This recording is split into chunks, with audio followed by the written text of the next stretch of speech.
All right. Well, what's up, YouTube?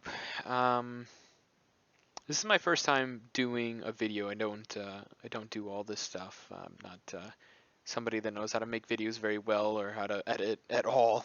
Um, but I was going through all of the way that the numbers, and that's my clock. I was going through all the numbers with what the CDC was putting out there, and you know, I I didn't quite understand it. I wanted to see for myself and start plugging in the numbers and looking for myself. So I did a couple of little experiments and just kind of looking over what is provided to us. Now, the first thing I'm going to show is I made a little Excel spreadsheet that, it seems kind of corny, but I'm looking at from 1998 to 2020, and this is all information about deaths in the U.S. and even population, the total population in America.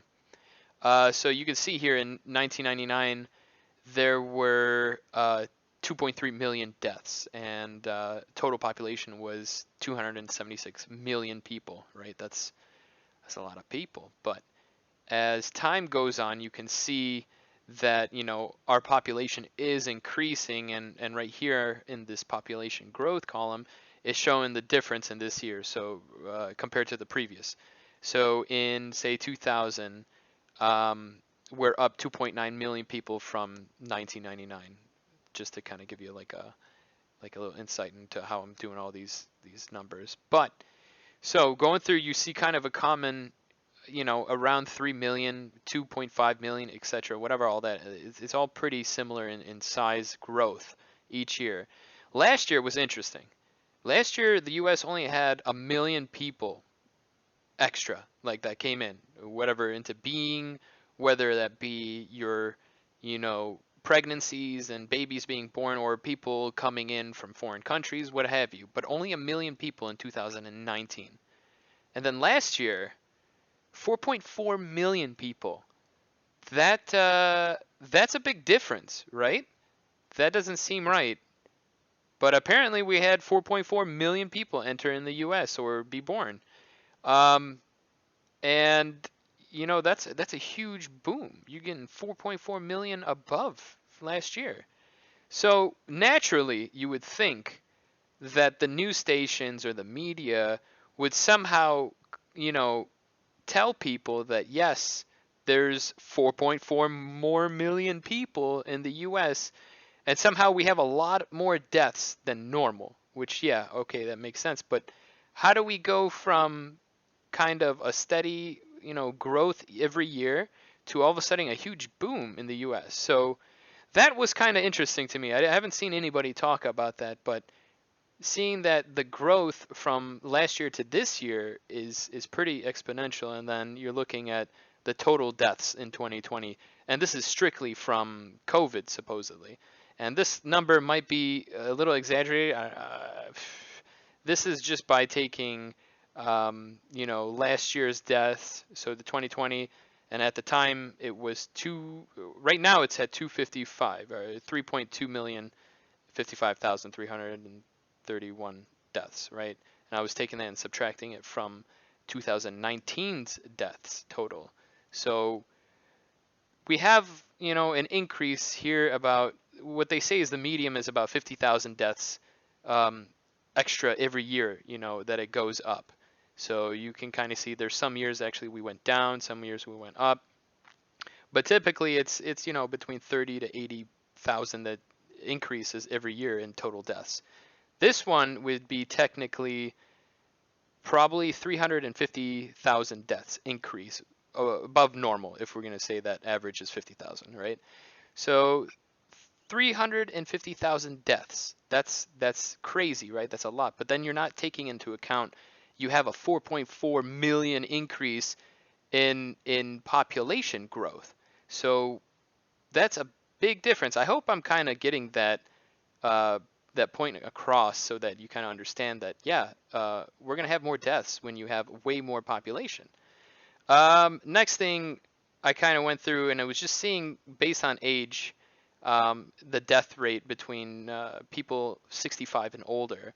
And the population in 2000 for people 65 and older was 34 million people. Okay, that's a large number. And then in 2010, 10 years later, it increased by 6 million. So you're at 40 million. So assuming, I haven't looked at the data yet, just yet, for the 2020 for 65 and older, but I'm assuming the population is getting way older. And yes, you can go ahead and say that the ages before are now reaching into the time now. These people are now technically in this category. The people before them are in this category, etc.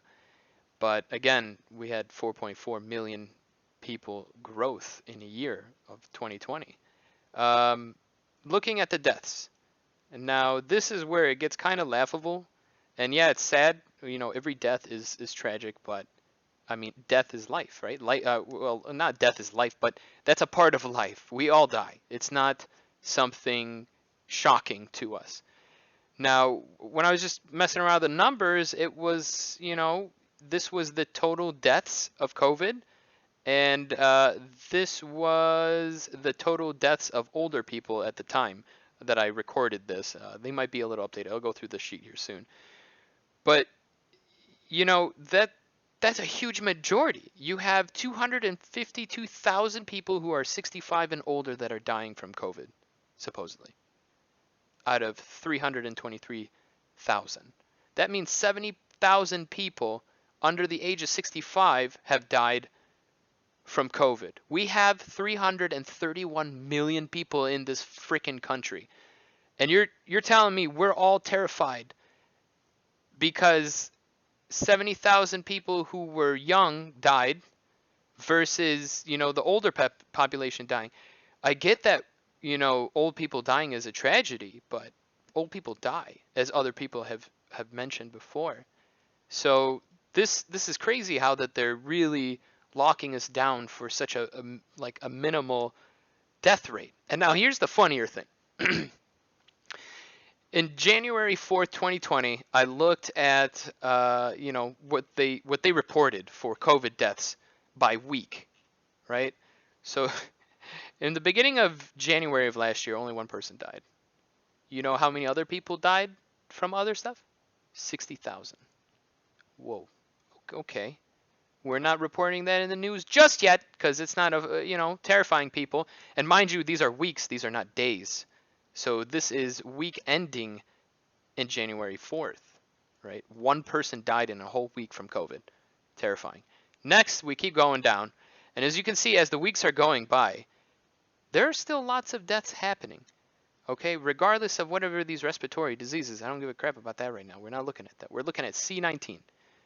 And we got all these deaths happening every week in the U.S. 330 million people, right? And every week there's 60,000, 59,000, whatever, all this stuff. Come the lockdown, when they started freaking out and they said, oh my God, we got 3,100 people are dying. COVID, lock everything down, right? And, numbers are still fairly similar with the normal weekly deaths. And then, okay, we start getting further in. 10,000, okay, we start getting a little higher in COVID deaths. Mind you, again, these are weeks. You're still having 60, 70,000, 79,000. Yeah, it gets a little high, but there is nothing too dramatic about the death rate in this country every week. 4,000 people dying from COVID versus 57,000, and mind you, it may be, 53,000, whatever. Regardless, the rate of COVID deaths to general deaths of a whole bunch of other stuff happening is small, is very small. And as you can see, we're still moving, and it stays steady, right? But somehow your weekly deaths have been substituted from being COVID, whatever, maybe they inflated and at this time when everything was really getting locked down, to now, okay, make everything the same. Well, we got normal deaths happening, but somehow COVID is still ruining our lives, right? You got 69,000 still very, little high, but nothing compared. And look at the funniest part here, right? When Christmas came along and everybody wanted to meet together, right? What's that, the week of December 26th? Only 4,200 people died of COVID during Christmas week. Wow, wow. But wait, you still have to account for the next 2 weeks of all the people, all the bad people that got together for their family gatherings. Oh my God. 2,900? 967. And if you guys tell me that the freaking COVID vaccine is what's preventing this, I'll probably flip out. There's like, really? If that's the case, why the hell are we still walking around as if we've been locked down in quarantine? Why are we still having closed businesses? Why is the government keeping everything closed while these big businesses stay open and the small ones are dying off? People losing their jobs, printing mass money for nothing. This is crazy, right? Like, this is insane. Even total deaths have went down dramatically. Look at that. You had 27,000 deaths in the week ending of the 2nd, and that's New Year's, right? And then you have just, what, 3 days ago, Saturday, they updated it, only 7,600? It's dropping. Why the freak are we still closed? Okay. Anyway. Back to some more baloney that they are uploading. So this hasn't been updated. It's funny. They have, well, not funny. They haven't updated the demographics, like the age groups of all the people dying still. Now, this is where I wanted to point out it's kind of funny. Not funny. Again, death is not hilarious, but they are making this such a circus, as many people know, that it's like in front of our face. But the people, nobody wants to look at these numbers and think to themselves logically. There is no logic in what they're saying. And all they have are your big numbers on your freaking news stream outlets, putting all these millions upon millions of cases. What, 15 million last time I saw? I don't watch TV. I don't really know either. But it's up there. And it's those constant in your face cases. But look at the deaths. So here are the age ranges of the COVID deaths. So you had 32 under 1 year old die from COVID, right? I took it upon myself to take these and just decide to put them in Excel, whatever, more visual. So look at this. Your chances of dying if you're under 1 is 0.18%. Okay. Let's go a little higher. Forget the young people, because they're the young bucks. They're gonna outweigh this virus. I don't care if I take the vaccine and get crap from it. It's fine. Anyway, so we're getting to my age group, which I didn't realize after 30 my knees would start hurting, but apparently I didn't believe people, and then I woke up. I'm like, yo, it's cold out. My knees hurt. What's going on? Anyway, so. 25 to 34 years old, you have a 3% chance of dying from COVID. Mind you, this is total deaths from COVID. These are the age groups of COVID. How many in that age? Oh, I'm sorry. I'll take that back. These are just strictly COVID deaths. This is all deaths within our age groups. Whoops. Jesus. So you have a 3% chance of dying from COVID. That's 2,100 people between 25 and 35 that have died from COVID. Then as you go up, it gets a little higher, and that's understandable. But look at your 65 to 74-year-olds. Almost an 11% chance of dying from COVID. The real question here is, you go into a surgery and they tell you the risk, you got a 50% chance of dying of the surgery, and you gladly go in there because you already think, maybe that's a little drastic. 50% is still kind of on the fence. Personally, I'd be like, damn, it's like flipping a coin. I don't want to freaking die here. But say, okay, regardless, 40%, 30% chance of dying. It's still higher than 11%, and you're thinking 20, 30, 40% chance of dying of something. You're still going to do it because you want to get the surgery done, or that bullshit when they're like, you want to get the lip injection things, but they have to tell you there's a chance that you might die from it. And you're just like, yeah, whatever, it's freaking lip injections, right? It's like, okay, it's going to happen. You guys get my drift, right? It's just an idea that you get a surgery and you have a possibility of dying, regardless of what surgery it is, right? There could be complications, all this stuff that they show you. So 11% chance of dying when you are 75 years to 84 years, when the national average of somebody living in this country is what, like 74? Those odds are pretty phenomenal if you think about it. That's not that bad, right? I mean, you might be able to live, but you still have a chance 11% of dying of COVID. Okay, let's shut down the entire country. What? I don't know. Mm-mm.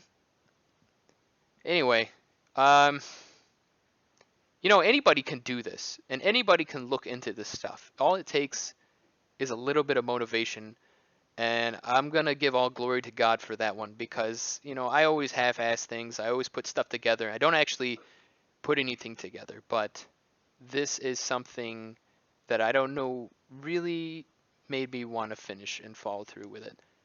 Um, you know, with all the chaos that's happening in our country, you got our government still locking us down, even when you can see that the percentage of people contracting and dying from COVID is so minuscule.